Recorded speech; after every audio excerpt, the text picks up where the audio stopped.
Hello नमस्कार साथियों, स्वागत है आप सभी का एक बार फिर से नर्सिंग साइंस चैनल पे। आज का वीडियो जो रहने वाला है ईएसआईसी जो आपका नर्सिंग ऑफिसर का डिटेल एप्लीकेशन फॉर्म भरा जा रहा है उसके बारे में रहने वाला है। और ये उन लोगों के लिए विशेष रहने वाला है जो गवर्नमेंट एम्प्लॉय है। ऑलरेडी कहीं ना कहीं सेंट्रल गवर्नमेंट में या स्टेट गवर्नमेंट में या एनएचएम में या कोई सीएचओ है तो उन लोगों के लिए रहने वाला है। तो काफ़ी कमेंट भी आए थे पिछले वीडियो पर, तो ये मेरे को कमेंट थोड़ा वैल्यूबल लगा कि भाई इन लोगों के लिए कुछ अलग से करना चाहिए। तो क्या है जानकारी, कैसे बढ़ते हैं, क्या है, उसके लिए एनओसी मिली थी, उनको इंटीमेशन मिला था कि नहीं मिला था, उसके आधार पर ये वीडियो रहने वाला है। तो ये सेक्शन आपका गवर्नमेंट वाले जो एम्प्लॉय है उनके लिए था। उसमें क्या है, एम्प्लॉयमेंट इंफॉर्मेशन डालनी है। क्या डालनी है, पहले तो यहाँ पर आपको ध्यान देना क्या लिखा हुआ है, ध्यान से पढ़ना है। सबसे पहली बात, तो आप गवर्नमेंट एम्प्लॉय हो तो आपको पूरे इंस्ट्रक्शन पहले क्लियरली पता होना चाहिए क्या क्या इंस्ट्रक्शन है, और उसको बड़ा गहराई से आपको पढ़ना चाहिए, तब आपको पता लगता है। पर कमेंट आया तो उस चीज़ को मैं समझ सकता हूँ कि हाँ बिल्कुल कहीं ना कहीं कोई लोचा हो सकता है।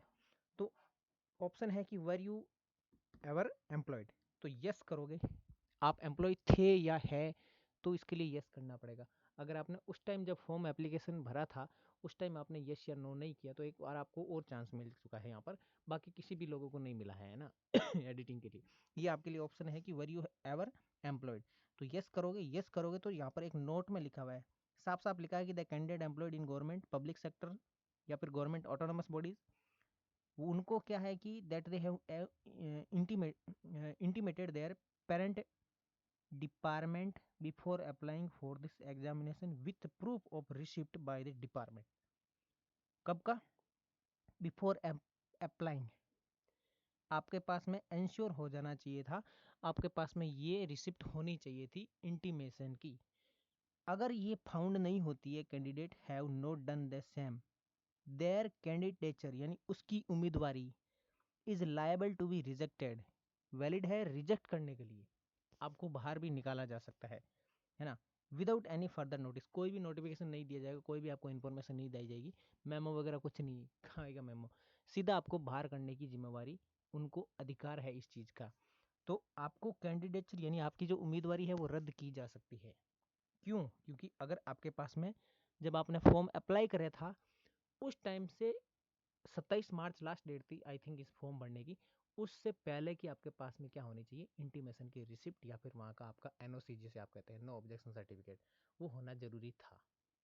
अगर आप एम्प्लॉय है और यस नहीं करना चाह रहे हो, नो कर रहे हो, तो ये आपकी किस्मत पे खेल है भाई साहब। अगर वो लोग जानना चाहेंगे कि आप एम्प्लॉय थे या नहीं, तब आपको कोई कार्रवाई भी कर सकते हैं, हम कुछ कह नहीं सकते उस चीज़ का, है ना। अगर यस कर रहे हो तो आपको यहाँ पर इंटीमेशन वो डालना पड़ेगा, फिर आप जुगाड़ी आदमी तो है ही, बैक डेट का भी आप एनओसी लेकर आ सकते हैं, है ना, ये भी आपके पास में है। तो फिर क्या है, अगर आप प्रेजेंट या फिर पास्ट में पब्लिक सेक्टर में है या थे तो यस करेंगे, तो फिर आपको डिटेल यहाँ पर फिल करनी है। क्या फिल करनी है, आप किस पोस्ट पर थे, आपका मंथली रेमुनरेशन क्या था, सैलरी वगैरह, वेदर आप क्या थे, परमानेंट थे, टेम्पररी थे या एडोक्वे थे, तो वो यहाँ पर आपको सिलेक्ट करना है। कब से कब तक ये भी लिखना है। नेम ऑफ एम्प्लॉयर या फिर जो ऑर्गेनाइजेशन है, जो फर्म है, इंडिविजुअल है जिसका नाम है, यहाँ पर आपको जैसे एम्स के कई सारे लोग हैं तो यहाँ पर उनको एम्स, फिर जैसे मान लीजिए दिल्ली के हैं तो ये एम्स दिल्ली लिखना है, और दिल्ली का यहाँ पर एड्रेस लिखना है, अंसारी नगर जो दिल्ली है वो उसका एड्रेस यहाँ पर लिखना है। सेव कर दिया। कई लोग होते 2-3 जगह पर भी थे, तो उनको अगर पास्ट की डिटेल भरनी है तो सेव एंड ऐड करेंगे तो सेम डिटेल यहाँ पर नीचे एक पोस्ट और हो जाएगी, उसके अंदर सेम की सेम डिटेल भर देनी है। अब कुछ लोग कह रहे हैं कि सर ये तो आपने पढ़कर हमें सुना दिया, ये तो हमें भी पता ही था, लेकिन करें क्या, हम समझ में नहीं आ रहा है। तो भैया साहब जी सीधी सी बात है, कोई भी फॉर्म एप्लीकेशन आप भरते हो तो उसमें टर्म्स एंड कंडीशन होती है, डिक्लेरेशन होती है। अगर आपने उस टाइम पूरी पढ़ी होती, आपको पता भी था, फिर भी आपने ये जानबूझ कर किया, मुझे भी पता है। कई लोग जिन्होंने एप्लीकेशन फॉर्म भरा था तो उस समय गवर्नमेंट जॉब में थे लेकिन उन्होंने भरा नो, ये तो कब पता लगेगा उनको जब वो जानने की कोशिश करेंगे तब। लेकिन कुछ लोगों ने भरा था, यस भी किया मैं गवर्नमेंट जॉब में हूँ लेकिन मेरे पास एनओसी नहीं है, मेरे पास इंटीमेशन नहीं है, यस भी किया था। अब दिक्कत उनको ये आ रही है यार उस टाइम में भी यस किया था, अब नो करूँगा तो मैं लफड़े में फंस जाऊंगा। कोई दिक्कत नहीं है, दिक्कत ये है कि अब आप यस कर रहे हो तो कोई बात नहीं, आप इंटीमेशन जो आपका क्या एनओसी वगैरह थी वो आप बैक डेट की, अगर आपको जुगाड़ है कुछ जहाँ पर आप काम कर रहे हैं, बैक डेट की ला कर पे यहाँ पर पे मतलब अपलोड कर दीजिए। पीछे डॉक्यूमेंट अपलोड वहाँ पर आपको अपलोड करनी है ना, एनओसी। और ये आपको उस टाइम जब आप पर्सनैलिटी टेस्ट जो आपको फिजिकली डॉक्यूमेंट वेरिफिकेशन करवाने जाओगे उस समय भी इसको चेक करेंगे, है ना। पूरी की पूरी आपको मैंने जानकारी बता दी है। फिर भी अगर कोई आपको लगता है कि डाउट है यार, तो आप मुझे कमेंट करके फिर से पूछ सकते हो, या फिर मेरे जो इंस्टाग्राम हैंडल है आप वहाँ पर,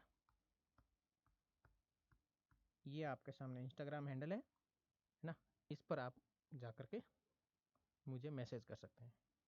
क्या है, सॉरी ये नहीं है, ये मैंने मेल आईडी लिख दी आपकी। इंस्टाग्राम हैंडल आपके सामने लिख देता हूँ,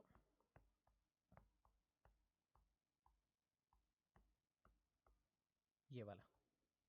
इस पे आप जाकर के मुझे मैसेज कर सकते हैं, मैं आपकी पूरी हेल्प करूँगा, है ना। ठीक है, उम्मीद करते हैं आपको वीडियो पसंद आया होगा। Thank you, thanks a lot.